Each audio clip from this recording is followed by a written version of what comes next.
Саламатсыздар ма балалар? Математика сабағы. Аулада демалу мәдениеті. Бүгінгі біздің сабағымыздың тақырыбы есептер шығару. Өздеріңізге белгілі, қалада, ауылдық жерлердің өзінде де адамдарға арналған демалыс орындары болады. Бұл демалыс орындарында спорт алаңдары, балаларға арналған ойын алаңдары қойылған. Сол өзіміздің ауламызды біз қалай ұстауымыз керек? Сендердің де өз аулаларың барып шығар. Аулаларыңда нелер бар? Аулада қалай демаласыңдар? Аулаларыңды қалай таза ұстайсыңдар? Деген сұрақтар арқылы біздің аула атты ережені құрып көрейік. Ауланы таза ұстаймыз, ойын алаңын бүлдірмейміз. Таза болса ауламыз, біз дені сау баламыз. Сенбілігін ұйымдастырамыз. Ең таза аула байқауына қатысамыз. Болжау арқылы біз бүгінгі сабағымыздың мақсатын болжап көрейік. Ол үшін шамалар макетіне қара. Өздеріңізге таныс мына шамалар макетінде заттың құны, бағасы, саны туралы айтылып тұр. Осы үш шаманың арасында қандай қатынас бар? Заттың құнын табу үшін бағасын санына көбейтеміз. Егер бағасы белгісіз болса, құнды санға бөлу арқылы табамыз. Ал саны белгісіз болса, құнды бағаға бөлеміз. Келесі тік төртбұрыштың ауданы, ұзындығы, ені. Аудан, ұзындық, ені арасындағы қандай байланыс бар екендігін анықтау. Тік төртбұрыштың ауданы ұзындығы мен енінің көбейтіндісіне тең. Ұзындығы белгісіз болса, ауданды еніне бөлу арқылы табамыз. Ал ені белгісіз болса, ауданды ұзындығына бөлу арқылы табамыз. Келесі шамалар жалпы массасы, бір заттың массасы және заттың саны. Жалпы массасы мен санның көбейтіндісіне тең. Ал бір заттың массасы белгісіз болатын болса, жалпы массаны санға көбейту арқылы табамыз. Ал саны белгісіз болатын болса, жалпы массаны бір заттың массасына бөлу арқылы табамыз. Ендеше біздің бүгінгі сабағымыздың тақырыбы есептер шығару еді ғой. Соған сай бүгінгі біздің мақсатымыз ендеше шамалар, есептерді шығаруда шамалардың арасындағы тәуелділікті пайдалану.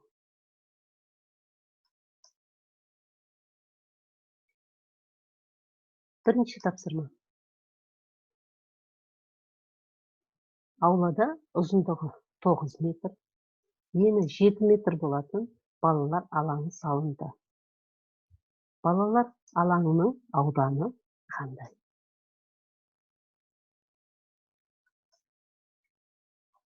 Балалар тік төртбұрыштың ауданын табу формуласын біз білеміз. Ендеше тік төртбұрыштың ұзындығы белгілі, ені белгілі болатын болса, оның ауданын табу үшін ұзындығы мен енін көбейтеміз. Жауабы: балалар алаңының ауданы 63 квадрат метр. Келесі тапсырма. Аулада бір орындықты бояуға 320 грамм бояу жұмсалды. Осындай 3 орындықты бояуға қанша грамм бояу қажет болады?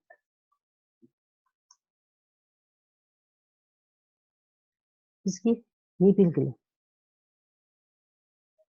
Заттың саны белгілі және бір заттың кететін бояудың массасы белгілі. Біздің сонда табу керегіміз не екен? 3 орындыққа кететін жалпы массасы. Жалпы массаны табу үшін бір заттың массасын заттың санына көбейтеміз. Ендеше 3 орындықты сырлауға 960 грамм бояу қажет.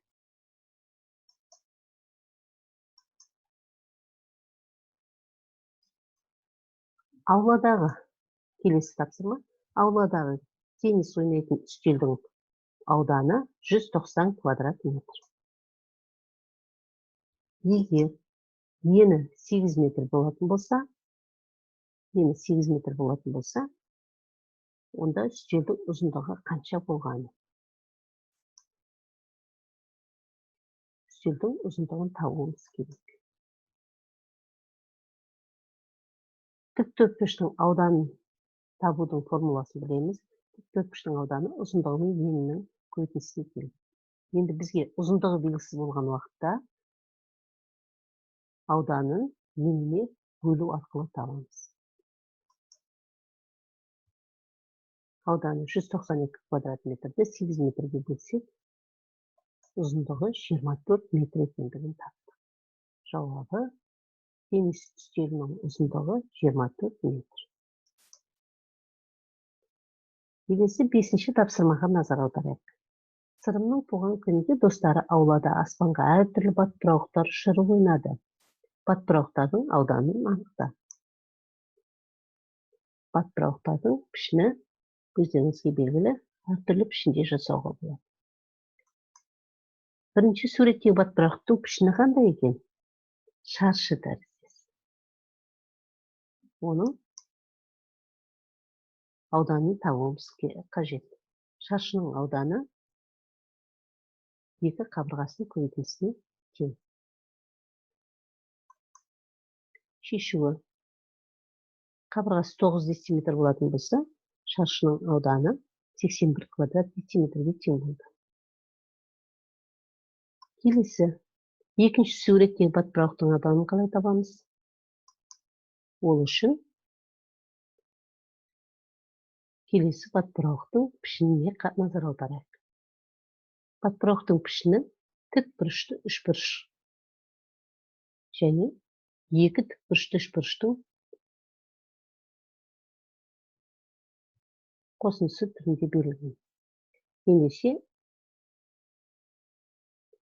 тікбұрышты үшбұрыштың ауданын табудың формуласын біз бұрыннан білеміз. Оны табу үшін біз бірінші бір қабырғасының ұзындығы 52 сантиметр екендігін анықтадық. Екінші қабырғасының ұзындығын табу үшін 18-ді 2-ге бөлу арқылы таптық. 18-ді 2-ге бөлсек 9 сантиметр. 9 сантиметр. Енді тік бұрышты үшбұрышымызды тік төртбұрышқа ойша толықтыру арқылы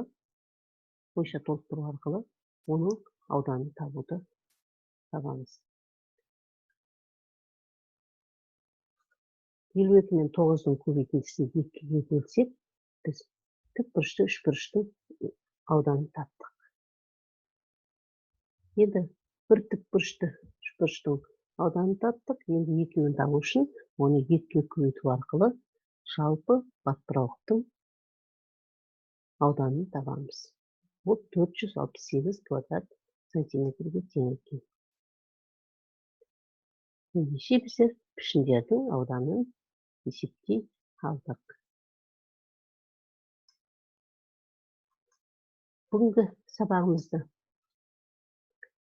бекіту үшін сіздерге мынадай модельге тапсырмасын бергім келіп отыр. Мына модельге өздеріңіз мына жерде берілген шамаларды орналастырып көріңіздер. Оны үйден өздеріңізде осындай, дәл осындай қима қағаздарды дайындап алып, осылай етіп модельдеп, бүгінгі сабағымызды бекітулеріңізге болады. Үйге тапсырма кітаптың 52-ші бетіндегі 6-7-ші тапсырмалар. Назарларыңызға рахмет.